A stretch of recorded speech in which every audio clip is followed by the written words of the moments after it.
आपको लगता है कि महाराष्ट्र और हरियाणा के जो नतीजे उससे भरपाई हो गई जो 240 वाली बात थी? नहीं, मैं तो अब कह रहा हूँ कि 240 वाली बात भी स्वतः एक रिकॉर्ड है। जी। आप मुझे बता दीजिएगा कि 75 वर्षों में कब एक ही व्यक्ति को तीसरी बार प्रधानमंत्री चुना गया और एक ही पार्टी को पूर्ण बहुमत के साथ सरकार में लाया गया। लेकिन कांग्रेस पार्टी जो 99 पे पहुंची 52 से या 54 से, तो वो उसको एक बड़ी उपलब्धि मानती है कि हमने लगभग अपना दोगुना कर दिया। उनको अपनी उपलब्धि मुबारक। कांग्रेस की प्रवृत्ति हो गई है, खेदपूर्वक मैं कह रहा हूं, कि सच को देखना नहीं चाहती, जनता के निर्णय को अपनाना नहीं पा चाहती, जनता से दूर हो चुकी है और अपनी जमीन खो चुकी है। और जब किसी दल में जिस कभी किसी दल ने इस प्रवृत्ति को धारण कर लिया, तो अब जो नया आरोप लग रहा है कि बैलेट पेपर से चुनाव किए जाए क्योंकि ईवीएम की वजह से बीजेपी जीत रही है।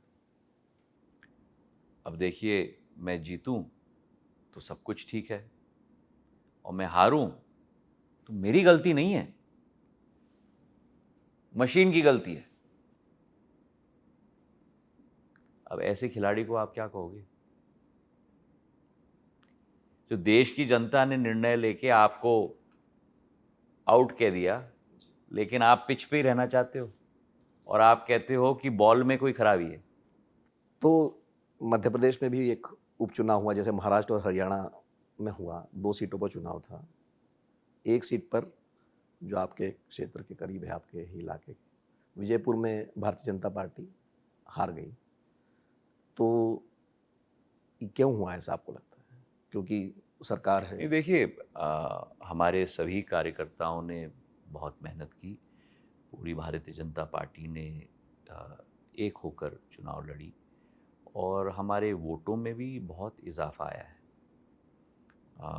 लेकिन ज़रूर इस पर हम लोगों को मंथन करना होगा और अगर कोई कमियां रही होंगी तो उसमें दुरुस्त करना होगा। लेकिन एक बात इस चुनाव में सबने नोटिस की कि आप वहाँ प्रचार के लिए नहीं गए और आपने कहा कि मुझे बुलाया नहीं गया। पार्टी की तरफ से कहा गया कि नहीं, ऐसी कोई बात नहीं, नहीं बुलाया गया। तो कहीं न कहीं आपका प्रचार नहीं करना या आपकी नाराज़गी कह लीजिए, वो भी हार के लिए एक कारण बना है? मैं इसमें कोई टिप्पणी नहीं करना चाहता। नहीं, पर आप कैंपेन करने ही नहीं गए। मैं इस पे कोई टिप्पणी नहीं करना चाहता।